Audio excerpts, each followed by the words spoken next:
दोस्तों नमस्कार, मैं हूं शीतला तिवारी। दोस्तों मुख्तार अंसारी की तो मौत हो गई, लेकिन मैं आपको बता दूं कि जो डीएम है वह फंस गई। जी हां, आपने देखा था कि जब जनाजा मुख्तार अंसारी का वहां पहुंचा था तो वहां की जो गाजीपुर की जो डीएम थी, वह डीएम इतना एक्टिव हुई थी कि उन्होंने कहा कि धारा 144 और ज़्यादा भीड़ की वजह से हम मिट्टी आपको नहीं देने देंगे, हमको परमिशन नहीं है, और अगर आप लोग जबरन करेंगे, जबरन मिट्टी देना चाहेंगे तो हम कार्रवाई करेंगे। हालांकि आपने देखा था कि मुख्तार अंसारी के भाई यानी अफजाल अंसारी के साथ डीएम की बहुत नोक-झोंक हुई और तमाम यह बात सोशल मीडिया से लेकर इलेक्ट्रॉनिक मीडिया यानी प्रिंट मीडिया जितने न्यूज़ चैनल हैं उन्होंने गंभीरता से इस मामले को चलाया। और इतना ही नहीं, इतना तक चलाया, खासकर गोदी मीडिया की हम बात करें तो गोदी मीडिया यहाँ तक खबर चला दी कि अब जो है बुलडोजर चलेगा, अब फंस गए मुख्तार अंसारी के भाई अफजाल अंसारी, अब अफजाल अंसारी के ऊपर जो है कठोर कार्रवाई होगी। लेकिन मामला उल्टा फंस गया, यानी डीएम साहिबा को लेने के देने पड़ गए। जैसा कि मैं आपको एक बार संक्षिप्त बता देता हूं कि आपने देखा था कि बांदा में मुख्तार अंसारी बंद थे।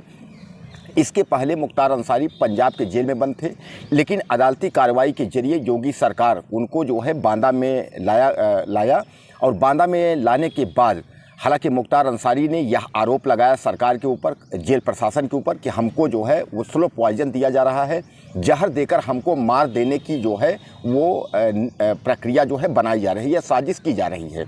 लेकिन न्यायालय जब तक संज्ञान लेता उसके तत्काल एक हफ्ते पहले एक बार फिर मुख्तार अंसारी की तबीयत खराब होती है, उनको ले जाया जाता है मेडिकल कॉलेज बांदा, जहां उनको भर्ती किया जाता है आईसीयू में, और आईसीयू में भर्ती करने के बाद फिर उनको वापस जेल में ले जाया जाता है और एक हफ्ते के भीतर उनकी मौत हो जाती है, यानी मुख्तार अंसारी की मौत हो जाती है। हालांकि मुख्तार अंसारी की मौत जेल के अंदर होती है या रास्ते में होती है, लेकिन आपको मैं बता दूं वह वीडियो भी आप देख सकते हैं। उस वीडियो में साफ दिखता है कि जब मुख्तार अंसारी को वहां से लाया जाता है तो जब वहां पहुंचते हैं तो उनके हाथ पाँव सब लुज हो गए हैं, यानी ढीले पड़ जाते हैं। इसका मतलब उनको चक्कर हुआ और चक्कर के बाद जो है वो, जैसा बताया जा रहा है कि डॉक्टरों ने बताया कि हार्ट अटैक से उनकी मृत्यु हो गई। इसके लिए मुख्तार अंसारी का परिवार जो है वह हत्या की मुकदमा करवाने की कोशिश की, लेकिन इलाहाबाद हाई कोर्ट यानी प्रयागराज हाई कोर्ट ने मना कर दिया। उसने कहा नहीं, ऐसी कोई हत्या नहीं हुई है, मुख्तार की अंसारी की मौत जो है वह हार्ट अटैक से हुई है। अब इस मामले को गंभीरता को हालांकि राज्य सरकारें भी ली हैं, और मुख्तार अंसारी के परिवार की अगर हम बात करें तो मुख्तार अंसारी का जो परिवार है वह बराबर आरोप यही लगा रहा है कि इनकी हत्या हुई है। हालांकि ये आरोप क्यों ना लगाए, कारण ये है कि इसके पहले भी आपने देखा था कि प्रयागराज में अतीक अहमद और अशरफ की भी रहस्यमयी मौत हो गई। रहस्यमयी मौत का मतलब आप समझ लीजिए कि पुलिस प्रशासन के कस्टडी के बावजूद कुछ मीडियाकर्मी बनकर आते हैं और ताबड़तोड़ जो है गोलियां चलाते हैं और अतीक अशरफ पर गोली चलाते हैं, बाकी किसी को खरोच तक नहीं लगता। जैसे कि केवल जो है अतीक अहमद और अशरफ को मारने ही वह अपराधी आए हों तो अतीक और अशरफ को वह मार देते हैं। यानी गंभीर सवाल जेल प्रशासन पर और यूपी प्रशासन पर इसलिए लगता है कि पुलिस कस्टडी और जेल प्रशासन के यानी कस्टडी के बीच में अपराधियों की मौत हो जाती है। इससे न्यायपालिका पर भी सवाल उठता है कि आखिर न्यायपालिका कर क्या रही है। अगर इस तरीके की केस यानी अपराधियों को अगर तत्काल निपटा दिया जाएगा तो फिर न्यायपालिका क्या करेगी? यानी क्या न्यायपालिका अब कमज़ोर पड़ गई है या न्यायपालिका धीरे धीरे अब समाप्ति की ओर जा रही है कि कुल मिलाकर के धीरे धीरे न्यायपालिका जो औचित्य है वो खत्म हो जाएगा।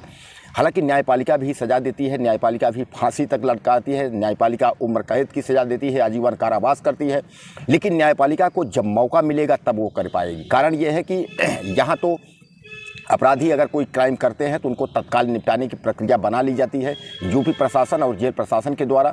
तो यही सब आरोप जो है मुख्तार अंसारी के परिवार वाले लगाए थे।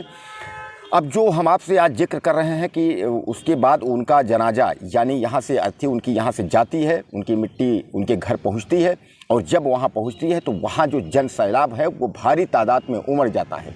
और ऐसे में वहाँ के जो मौजूदा डीएम साहिबा हैं और वहाँ के प्रशासन एसपी सब वहाँ पहुँच जाते हैं। और उसके बाद जब मिट्टी की स्थिति आती है तो वहाँ के लोग कहते हैं कि अतीक अंसारी को हम लोग मिट्टी देंगे। हालांकि वहाँ डीएम साहिबा ये कहते हैं केवल परिवार के अलावा किसी को अनुमति नहीं होगी। इसी में जो है अफजाल अंसारी यानी मुख्तार अंसारी के भाई और डीएम साहिबा की कहासुनी हो जाती है और यह मामला काफ़ी सोशल मीडिया और तमाम मीडिया में जो है तूल पकड़ लेता है। हालांकि अफजाल अंसारी साफ कहते हैं कि यह कहीं लिखा नहीं है कि मिट्टी के लिए इतने ही लोग आएंगे, हमने किसी को बुलाया नहीं है, लेकिन जो लोग आए हैं और जो लोग मिट्टी देना चाहते हैं वह मिट्टी दे सकते हैं और वह मिट्टी देंगे। इस पर डीएम साहिबा बौखला गए। डीएम साहिबा ने कहा हम कार्रवाई करेंगे, धारा 144 का उल्लंघन हो रहा है और जो ये नारेबाजी हो रही है इस पर हम जो है मुकदमा कायम करेंगे, हम कार्रवाई करेंगे, हम वीडियोग्राफी करवा करके उसके बाद कार्रवाई करेंगे। उसके बाद यह मामला शांत हो जाता है। लेकिन अब अनुराग ठाकुर जो है वह कूद पड़े हैं। अनुराग ठाकुर ने डीएम साहिबा को मेल करके और मैसेज करके पूछा है अब तक में कितने लोगों के ऊपर कार्रवाई हुई, वीडियोग्राफी के माध्यम से कितने लोगों के ऊपर एफआईआर हुआ और क्या हुआ। हालांकि मैं आपको बता दूं यह वही डीएम साहिबा हैं कि जो कि पर्चा लीक मामले में छात्रों के ऊपर एफआईआर करवाने जा रही थी, लेकिन मामला जो है इतना तक पहुंच गया कि उस जो पुलिस भर्ती थी उत्तर प्रदेश की, जैसा आपने देखा था पेपर लीक हुआ था, उस भर्ती का खुलासा हो गया। ARO का भी पेपर लीक का मामला का खुलासा हो गया। नहीं उन छात्रों के ऊपर भी मुकदमा कायम हो जाता जो अपने हक की लड़ाई लड़ रहे थे, जो सालों साल मेहनत करते हैं और पेपर लीक हो जाने की वजह से उनको मौका नहीं मिल पाता, उनके ऊपर एफआईआर यह डीएम साहिबा करवा देती। अब वही डीएम साहिबा जो है बुरी तरह फंस चुकी हैं, क्योंकि मैं आपको बता दूं कि अनुराग ठाकुर जो हैं जबरन रिटायर, ये एक आईपीएस है और आईपीएस का मतलब यह आईजी रह चुके हैं और डीएम साहिबा यानी वो आईएएस हैं। आईएएस और आईपीएस दर्जे की बात करेंगे तो अनुराग ठाकुर 2-3 दर्जा ऊपर हैं। कारण यह है कि आईपीएस एसपी और डीएम का लेवल होता है, इसके ऊपर आप जाएंगे तो उसके बाद जो है डीआईजी, फिर आईजी, फिर डीजीपी, इस तरीके से। तो कहने का तात्पर्य ये है कि अनुराग ठाकुर ने यह लिखित में पूछा है और उन्होंने यह भी कहा है कि संवैधानिक अधिकार है। हालांकि उस अधिकार का उपयोग आप भी कर सकते हैं, उस अधिकार का जो उपयोग हम भी कर सकते हैं और यह अधिकार दिया है कौन? डॉक्टर भीमराव अंबेडकर ने। उनका संविधान ने यह अधिकार दिया है कि जो सरकारें तानाशाही हो जाएं, अगर न्यायपालिका, कार्यपालिका, विधायिका अगर सुनने को तैयार न हो तो डॉक्टर भीमराव अंबेडकर का जो संविधान है, ये संविधान आपको दर्जा देता है, संविधान आपको एक तरीके से पावर देता है कि पूछने के लिए कि क्या हुआ। अब ऐसे में कुल मिलाकर के जो है अब डीएम साहिबा बुरी तरह से फंस गई हैं। हालांकि डीएम साहिबा किसके इशारे पर इस तरीके की जो हरकत उन्होंने किया कि मिट्टी नहीं देने देंगे और मिट्टी नहीं दी जाएगी, धारा 144 का उल्लंघन है। धारा 144 का उल्लंघन तो उसी समय हो गया था जब भीड़ यह लोग रोक नहीं पाए और इतनी भीड़ वहाँ मौजूद हो गई। तो सामान्य बात है कि जिसको जो मन में आएगा मिट्टी देने चाहेगा तो मिट्टी देगा। कारण यह है वह डीएम साहिबा को रोकने में जब वो नाकामयाब रही तो उन्होंने कहा कि हम मुकदमा कायम करेंगे। यही बात अब पूछ रहे हैं अनुराग ठाकुर यानी जबरन रिटायर आईपीएस। वह कह रहे हैं कि इस मामले को हम संज्ञान लेंगे। और दूसरी चीज़ कि जो आईएएस और आईपीएस की जो एक तरीके से जब उसका ट्रेनिंग दी जाती है तो उन्होंने एक अपने उसमें नियम बताया कि ऐसा कोई नहीं है कि इस तरीके की कि अगर मिट्टी या अर्थी में इस तरीके से जो उन्होंने धारा, नियम, कानून बताया है उसको आप जो है गूगल और साइट पे जा कर के आप देख सकते हैं। उन्होंने कहा कि ऐसा कोई परमिशन नहीं है कि मिट्टी देने के लिए रोकने का और मिट्टी नहीं दी जाएगी।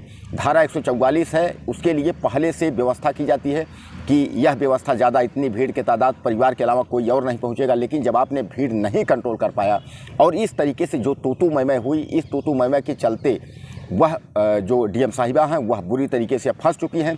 अब डीएम साहिबा इसमें बिलबिला रही हैं कि डीएम साहिबा अब सोच रही हैं उस समय हमने जोश में तो कर दिया, एक लेडी कलेक्टर का जो है जो पूरे प्रदेश में मैसेज तो हमने फैला दिया, लेकिन अब क्या योगी आदित्यनाथ डीएम साहिबा का हाथ पकड़ेंगे? कारण यह है कि डीएम साहिबा अभी तक जो मीडिया हमारी है, मीडिया चला रही है कि अफजाल अंसारी जो है डीएम साहिबा से भिड़े हैं। अब डीएम साहिबा कार्रवाई करेंगी तो डीएम साहिबा वीडियोग्राफी करवा करके और कितने लोगों पे एफआईआर की, कितने लोगों पे कार्रवाई की, इसी का जो है जिक्र अनुराग ठाकुर ने करते हुए उन्होंने कहा कि हमको आप रिपोर्ट दीजिए। उन्होंने मेल करके मांगा है, जवाब मांगा है और अगर आप जवाब नहीं देती तो आगे के लिए आप तैयार रहिए। कारण यह है कि जो डॉक्टर भीमराव अम्बेडकर ने हमको संविधान का जो नियम दिया है उस नियम के तहत हम ही नहीं कोई आम व्यक्ति भी आपके ऊपर हमलावर हो सकता है, आपसे जवाब सवाल कर सकता है। तो कहीं ना कहीं डीएम साहिबा जो है एक बार बुरी तरीके से फंस चुकी हैं। अब डीएम साहिबा जो है एक तरीके से फंसने के बाद बिलबिला रही हैं कि अब करें तो करें क्या। उस समय तो हमने जोश और होश खो दिए जोश में और हमने जो है तमाम अफजाल अंसारी और वहाँ तूतू मैं तो मैंने कर ली। लेकिन अब इसका जवाब देना पड़ेगा। या तो कार्रवाई हम करें, तो कार्रवाई वीडियोग्राफी में जो लोग हैं उनके ऊपर मुकदमा कायम करें। सामने 2024 का चुनाव है। अब ऐसे चुनाव में डीएम साहिबा का पक्ष राज्य सरकार यानी योगी सरकार लेती है या डीएम साहिबा अकेले पढ़ के जो है अपनी छीछा लेदर करवा लेती है, यह भी देखने को होगा। दोस्तों, आपकी क्या राय है मुख्तार अंसारी के बारे में और इस जनाजे में जो डीएम साहिबा ने जो हरकत की अफजाल अंसारी के साथ, उनके मृतक के परिवार के साथ, तो आपकी क्या राय है? आप ज़्यादा से ज़्यादा मुझे मैसेज कमेंट करिएगा और वीडियो को हमारे शेयर करिएगा। चैनल को जरूर सब्सक्राइब करिएगा। नमस्कार।